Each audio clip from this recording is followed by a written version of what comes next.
Format numerology நேயர்களுக்கு நர்மதாவின் அன்பான வணக்கம். நம்மளுடைய சேனல்ல தொடர்ந்து பல்வேறு விதமான நியூமராலஜி மற்றும் ஆன்மீகம் சம்பந்தமான தகவல்கள் பார்த்துட்ருக்கோம். அந்த வகையில இன்னைக்கு நம்ம பார்க்க போற இந்த ஒரு பதிவுல, பொங்கல் பண்டிகையை எப்படி கொண்டாடணும்? பொங்கலுக்கு பிறகு நம்ம என்னென்ன விஷயங்கள்லாம் செய்யணும்? அப்படின்றத பத்தின ஒரு தெளிவான விளக்கம் குடுக்குறதுக்காக ஃபார்மட் நியூமராலஜியினுடைய தந்தை டாக்டர் மகா தனசேகர் ராஜா அவர்கள் இணைஞ்சிருக்கிறாங்க. வணக்கம் சார். வணக்கம்மா. சார், காலங்காலமா பண்டிகைகள் நம்ம கொண்டாடிட்டு இருக்கோமே தவிர, இன்னைக்கு இருக்கக்கூடிய சந்ததியினர்களுக்கு இந்த பண்டிகைய எப்படி கொண்டாடணும்? இதுக்கான ப்ரொசீஜர் என்ன? இப்படி கொண்டாடினா இந்த மாதிரியான பலன் கிடைக்குமா? அப்படின்றத தாண்டி அன்னைக்கு ஒரு பண்டிகை, ஒரு ட்ரெஸ் போடுறோம், ஒரு பொங்கல் வைக்கிறோம் அப்படின்றதோட முடிச்சிடுறாங்க. இப்படி இருக்கக்கூடிய இவங்களுக்கு இந்த பண்டிகைகள் கொண்டாடுறதுக்கு பின்னாடி இருக்கக்கூடிய காரணங்கள், இந்த பண்டிகை இப்படி கொண்டாடினா இந்த மாதிரியான பலன்கள் இருக்கு அப்படின்ற மாரி நம்மளால சொல்ல முடியுமா சார்? ஆமா. வழக்கமா நாம் என்ன செய்றோம், பொங்கல் அன்னைக்கு அது எதுக்குன்னாக்கா, தை பிறந்தால் வழி பிறக்கும். அது தமிழர் பண்டிகை. அதனால தமிழர்கள்லாம் பொங்கல் பிறந்த அன்னைக்கு மார்கழி கழிஞ்சிருச்சு, தை பிறந்துருச்சு. அந்த வருஷம் அந்த தை பிறந்துச்சுன்னா, அந்த வருடம் நல்லாயிருக்கும். அப்படின்னு மட்டும் தான் காலகாலமா நினச்சிட்டு இருக்கிறோம். அது வெறும் தமிழர் பண்டிகை அப்படி மட்டும் தான் எல்லாம் நினச்சிட்டு இருக்கிறோம். உண்மையில் அர்த்தம் அதுவல்ல. நான் முதல்ல சொன்ன மாரி, பெரியவங்க நிறைய விஷயங்கள நமக்கு அத எடுத்து சொல்லி அத சொல்லல. ஆனா சில விஷயம் சொல்லாம இருக்கிறதுக்கும் காரணம் இருக்கு. இப்ப நான் சொல்லப்போற விஷயம், அவங்க சொல்லல அப்படின்னா கூட, ஒண்ணோட ஒண்ணு ஒரு கனெக்டிவிட்டியான ஒரு சமாச்சாரங்கள். பொங்கல் தமிழர் பண்டிகை அப்படின்னு சொல்லி முடிக்க முடியாது. ஜப்பான்ல கூட நம்ம பண்டிகை கொண்டாடுற மாரி நம்ம பொங்கலோ பொங்கலோ, பொங்கலோ பொங்கலோ, பொங்கலோ பொங்கலோ, ஜப்பான்ல பொங்கரோ பொங்கல், பொங்கரோ பொங்கறோம். அவங்களும் பொங்கல் கொண்டாடுறாங்க. அப்போ தமிழ்ல தான் பொங்கல் இல்ல, ஜப்பான்லயும் இருக்கு. ஜப்பான் எங்கேயோ இருக்குது, சம்மந்தம் இல்லாத இடத்துல அங்கேயும் இருக்குது. அப்போ இந்த தை பிறந்தா வழி பிறக்குங்கிறது வெறும் தமிழர் பண்டிகைன்னு நம்ம சொல்லிக்கிறோம். நம்ம கேலண்டரில் தமிழர் பண்டிகை. இந்தியாவுக்கே வழிகாட்டி தமிழர்கள், இந்தியாவுக்கே வழிகாட்டி இந்தியர்கள் பொதுவாக நம்ம சொல்லுவோம். அந்த இந்தியர்களுக்கே வழிகாட்டி தமிழர்கள். சுதந்திரம் பெறும்போது கூட பார்த்திங்கனாக்கா, இந்தியாவை சுற்றி எது மைய புள்ளியாக இருந்து இயங்குச்சு அப்படின்னு கேட்டிங்கன்னா, தமிழ்நாடு தான். முக்கால்வாசி தலைவர் தமிழ்நாட்டில் தான் இருந்திருக்காங்க. அப்படின்னா என்ன, உலகத்துக்கே வழிகாட்டி இந்தியா எல்லா விஷயத்துலையும். எதில் வழிகாட்டி நீங்கள் சொல்கிறீங்க அப்படின்னு எல்லாரும் கேட்கலாம். உலக நாடெல்லாம் கேட்க போதானாக்கா, உலகத்துக்கு தெரிய போகிறதில்ல, கேட்க போகிறதில்ல. ரெண்டாவது, அவங்க எல்லாத்தையும் அனுபவிச்சுட்டு இருக்கிறாங்க, அதனால் கேட்க மாட்டாங்க. ஒவ்வொரு விஷயம் நீங்கள் எடுத்துக்கிட்டாலும் எல்லா கலாச்சாரம் இங்கே தான் போகுது. கலையில் இருந்துக்கிட்டாலும் சரி, எதை எடுத்துக்கிட்டாலும் சரி, இங்கேருந்து தான் போச்சு உலகத்துக்கே. கராத்தே அது ஊன்னுவாங்க. நீங்கள் என்ன வேணாலும் சொல்லுங்கள், அதுக்கு மூலதாரம் இந்தியா தான். செஸ்ஸு இந்தியா தான். செஸ்ஸு வேறு என்ன, ரஷ்யாவில் தான் நம்பர் 1, இந்தியா தாங்க.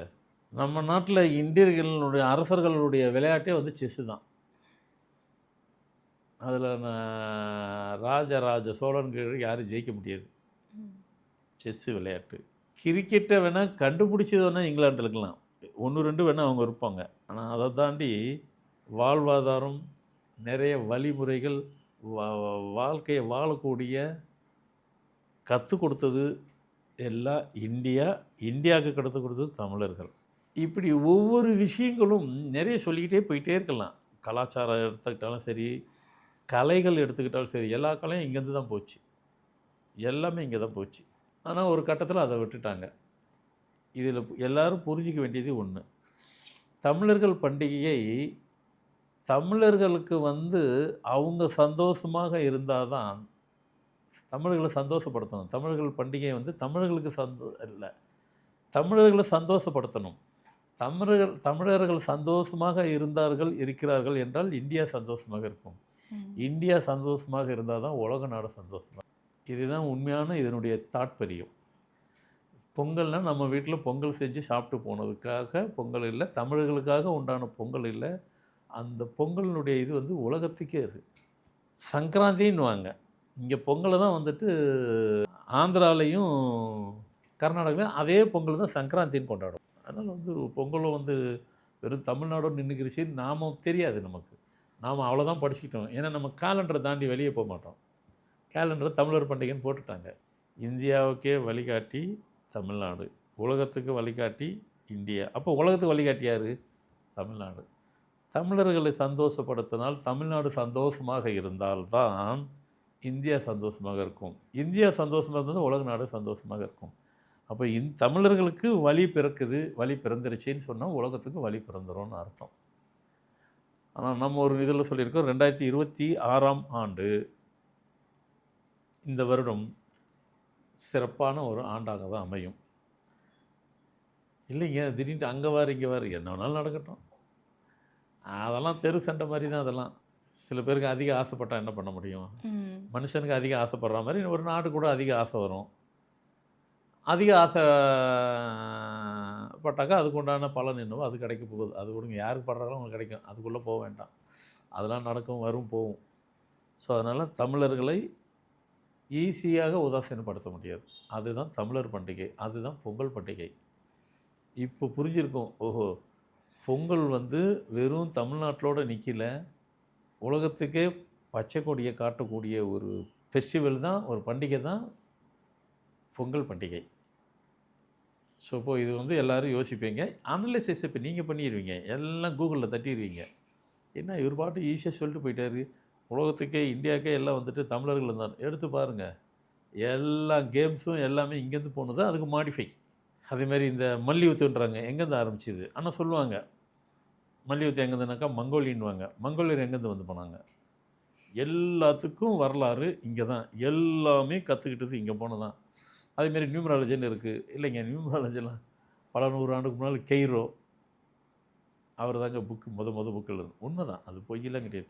அதே கெய்ரோ இங்கே இந்தியாவிலே கல்கட்டாவில் அஸ்ட்ராலஜி படிச்சுட்டு போனார். அதை சொன்னீங்க எதை எடுத்துக்கிட்டாலும் சரி, உலகத்தில் எந்த விஷயம் எடுத்துக்கிட்டாலும் சரி, அந்த பேட்டர் சிஸ்டம்னு அவங்க பண்டமாற்று முறை அதை கற்றுக் கொடுத்தது இந்தியா தான். அதனால் நீங்கள் பழைய இதிலேருந்து எடுத்து அந்த வரலாறு எல்லாம் படித்து பார்த்தா என்ன, இந்த இந்தியாவுக்கு சுதந்திரம் பெறுறதுக்கு முன்னாடி நம்மக்கிட்ட வரலாறு நிறைய இருந்தது. எல்லோரும் நாட்டை ஆள்றான் அதை ஆள்றான்னுட்டு போகும்போது எல்லாத்தையும் அள்ளிட்டு போனது மட்டும் இல்லாமல் நம்ம வரலாறை நிறைய அழிச்சு போட்டாங்க. அது நம்மக்கிட்ட இல்லை.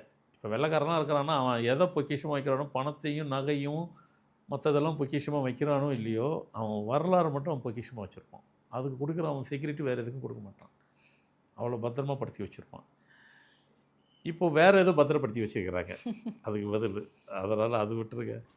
ஸோ அதனால் நம்மளது அதை அழிச்சிட்டாங்க. நம்மக்கிட்ட வரலாறுலாம் நிறைய இருந்தது, எல்லாமே அது அழிக்கப்பட்டது. ஏன்னா கொஞ்சம் நெஞ்சமாக பல ஆயிரம் ஆண்டுகள் மாற்றி ஆண்டுட்டு போனால் அது எங்கேருந்து இருக்கும்?